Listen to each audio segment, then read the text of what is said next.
Hello students, welcome back to my YouTube channel Hindi Shikshalaya. आज की इस वीडियो में भारतेंदु युगीन काव्य की प्रवृत्तियों को हम देखने वाले हैं। तो चलिए बिना किसी देरी के शुरू करते हैं। हमारी पहली हेडिंग है भारतेंदु युगीन काव्य प्रवृत्तियाँ।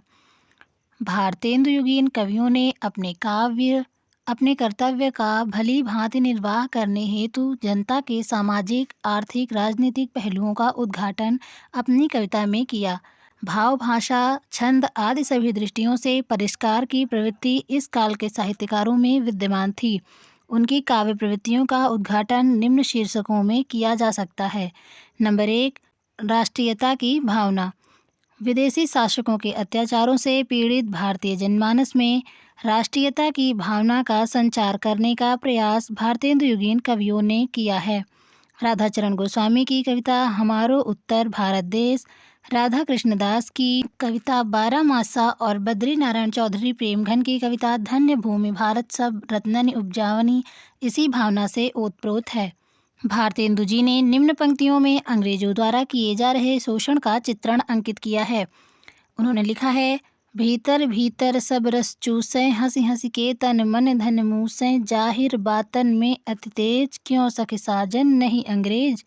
देशभक्ति और राजभक्ति का अद्भुत समन्वय भारतेंदु जी में मिलता है।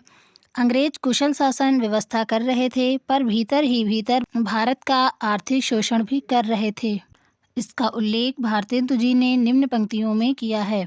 अंग्रेज राज सुख साज सजे सब भारी, पैधन विदेश चली जात यह अति ख्वारी। बाल विधवाओं की दुर्दशा पर प्रताप नारायण मिश्र ने लिखा है, कौन करे जो नहीं कसकत, सुनी विपत्ति बाल विधवन की। राधाचरण गोस्वामी ने भी भारत दुर्दशा का चित्रण करते हुए लिखा है, मैं हाय हाय दय धाय पुकारो रोई, भारत की डूबी नाव उबारो कोई। वस्तुतः वे अपनी पीढ़ी को सचेत करते हुए भारत की डूबी नैया को उबारने की बात कर रहे हैं। अगली हेडिंग है श्रृंगारिकता। भारतेंदु युग के कवियों ने श्रृंगार की मर्यादित अभिव्यक्ति की है। रीतिकालीन पद्धति पर नख सिख वर्णन एवं नायिका भेद का चित्रण तो इन कवियों ने किया ही है, साथ ही कृष्ण को नायक मानकर तथा राधा को नायिका मानकर उनकी प्रेम लीलाओं का चित्रण भी किया है। भारतेंदु जी की रचनाओं प्रेम सरोवर, प्रेम तरंग, प्रेम माधुरी, प्रेम फुलवारी में श्रृंगार भावना की सुंदर अभिव्यक्ति हुई है। वह संधि को प्राप्त नायिका का सुंदर चित्र दृष्टव्य है। सुताई अजो न गई तन ते तऊ, जीवन ज्योति बटोरे लगी, सुनि के चर्चा हरिचंद की कानन, कूक देख भौं मरोरे लगी, बिचस्वासु जेठान सौ पियते, दूरी घूंघट में दृगजोर लगी, दुलही उलही सब बंग द्वैते पीयूष निचोरे लगी। इन कवियों ने वियोग श्रृंगार का भी सुंदर चित्रण अपनी रचनाओं में किया।